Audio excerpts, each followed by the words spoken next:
Hello बच्चों, आजच्या या व्हिडिओमध्ये आपण क्लास 8 चा जो सायन्सचा लेसन आहे बघा 11 नंबरचा त्या लेसन मध्ये पुढचा टॉपिक बघणार आहोत। अगोदर लेसनचं नाव बघा, मानवी शरीर व इंद्रिय संस्था। आणि या लेसन मधील हा जो टॉपिक आहे रक्ताची कार्य, हा जो टॉपिक आहे तो आपण आजच्या व्हिडिओमध्ये इथे बघणार आहोत। ठीक आहे, तर सुरुवात करूया। रक्ताची कार्य, रक्त म्हणजे काय? ब्लड। आणि त्याचं जे कार्य जे आहे ते कोणकोणते आहेत, तर त्यातील पहिले जे त्याचं मेन कार्य आहे वायूंचे परिवहन। म्हणजे काय तर बघा, फुफ्फुसांमधील ऑक्सिजन रक्ताद्वारे शरीराच्या सर्व भागात पेशींपर्यंत वाहून नेला जातो। तसेच ऊतींकडून फुफ्फुसांमध्ये म्हणजे CO2 आणला जातो।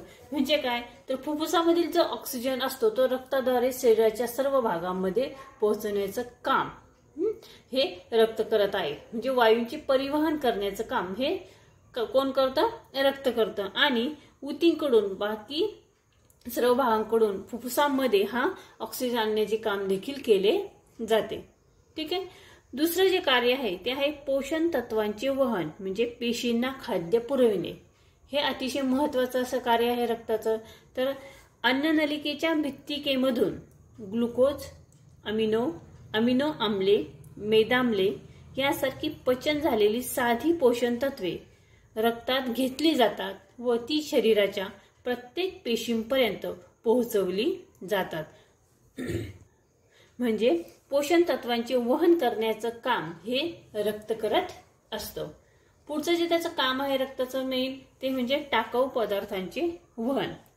बघा, युरिया, अमोनिया, क्रिएटिनिन इत्यादी नायट्रोजन युक्त टाकाऊ पदार्थ ऊतींकडून रक्तात जमा केले जातात आणि नंतर हे पदार्थ शरीराबाहेर टाकण्यासाठी रक्ताद्वारे वृक्काकडे वाहून नेले जातात। म्हणजे काय तर युरिया, अमोनिया, क्रिएटिनिन इत्यादी हे नायट्रोजन युक्त जे पदार्थ असतात ते ऊतींकडून आपल्या रक्तात जमा केले जातात आणि हे जे पदार्थ आहेत ते बाहेर टाकण्याचे, शरीराच्या बाहेर टाकण्याचे काम हे रक्ताद्वारे केले जातात। म्हणजे रक्ताद्वारे वृक्काकडे वाहून नेले जातात।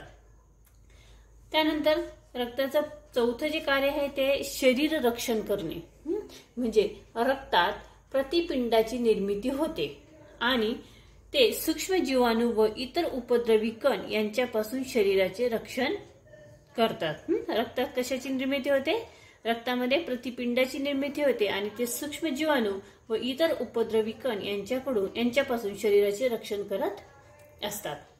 रक्ताचं पुढचं जे कार्य आहे 5 नंबरचं ते आहे विकर व संप्रेरक परिवहन। म्हणजे काय तर बघा, विकरे आणि संप्रेरके ज्या ठिकाणी स्रवतात तेथून ती ज्या ठिकाणी त्यांची अभिक्रिया होते तेथे रक्ताद्वारे वाहून नेले जातात। पुढचं कार्य आहे तापमान नियमन।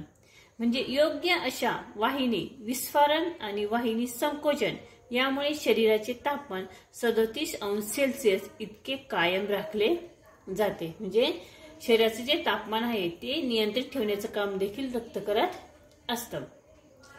शरीरातील सोडियम, पोटॅशियम यासारख्या क्षारांचा समतोल ठेवणे हे देखील रक्ताचं महत्त्वाचं काम आहे। आणि पुढचं आहे रक्तस्राव झाल्यास गुठळी निर्माण करून जखम बंद करणे हे कार्य प्लेटलेट व रक्तद्रवातील फायब्रिनोजेन नावाचे प्रथिन करत असतात।